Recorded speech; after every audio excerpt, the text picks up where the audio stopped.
አንዲት እናት ለልጇ ስኬት ምን ያህል ርቀት ልትጓዝ ትችላለች? ለልጇ የምታደርገው እንክብካቤና ፍቅር ወሰን አለው?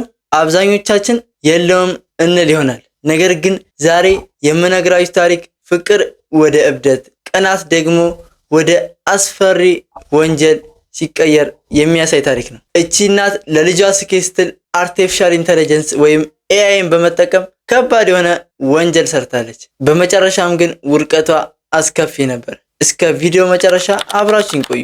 እቺ እናት የምትኖረው በአሜሪካ ውስጥ የሚገኝ ፔንሲልቬኒያ የተባለ ከተማ ውስጥ ነው። ቪክተርስ ቫይፐርስ የሚባል የዳንስ ሰርከስ ቡድን የምትሰራ ልጅ አለቻት። ይህ ስፖርት በዓለም ላይ ካሉ ከባድ ስፖርቶች አንዱ ስፖርት ነው። በዚህ ውድድር ላይ የተለያዩ የዳንስ ስልቶች ይቀርባሉ። ውድድሩ ልጆችን ብቻ ሳይሆን የሚያስደስተው ወላጆችም ጭምር ነበር። በዚህ ስፖርት መሃል ነው ራፋኤል ስፖን የምትባል እናት የምናገኛት። ራፋኤል ለልጇ ያላት ፍቅር ልዩ የሚባል ነበር። ያው እናቶች እንደሚታወቀው ለልጆቻቸው የተለየ ስሜት አላቸው።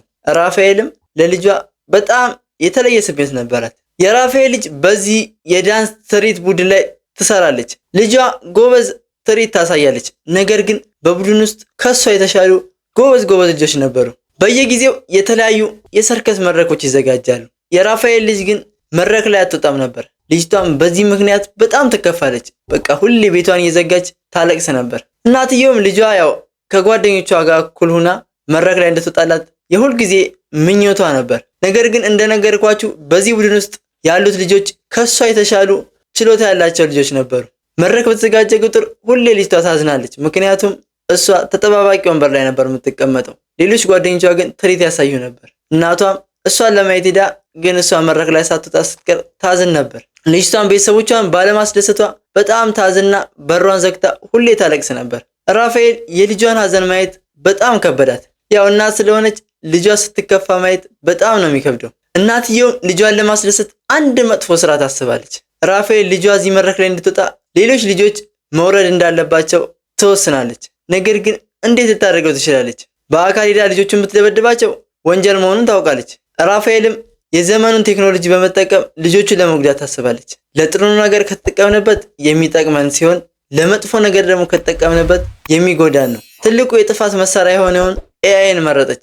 ውድ ተመልካቾቼ እኔ እዚህ ጋር አንድ ጥያቄ አለኝ። እኛ ኤአይ ለምንድን ነው የምንጠቀመው? ይህን አርቲፊሻል ኢንተለጀንስ ስንጠቀም እንዳጠቃቀማችን ይለያያል። ለጥሩ ነገር ከተጠቀምንበት ህይወታችንን መቀየር የሚችል ነገር ነው። ነገር ግን በተቃራኒው ለመጥፎ ነገር የምንጠቀመው ከሆነ ግን ህይወታችንን ያበላሸዋል። እና እናንተ ኤአይን ለምንድን ነው የምትጠቀሙት? ኮሜንት ላይ አጋሩኝ። እቺ እናት ኢንተርኔት ላይ በመግባት የልጇን የቡድን አጋሮች ፎቶዎችን አወረደች። ከዚያም እነዛን ምንም የሚያውቁትን ታዳጊዎች እየጠጡ ሲጋራ እያጨሱ እንዲሁም እርቃናቸውን የሆኑ በማስመሰል በኤአይ የታገዘ ቪዲዮና ፎቶ ቅንብሮችን ሰራች።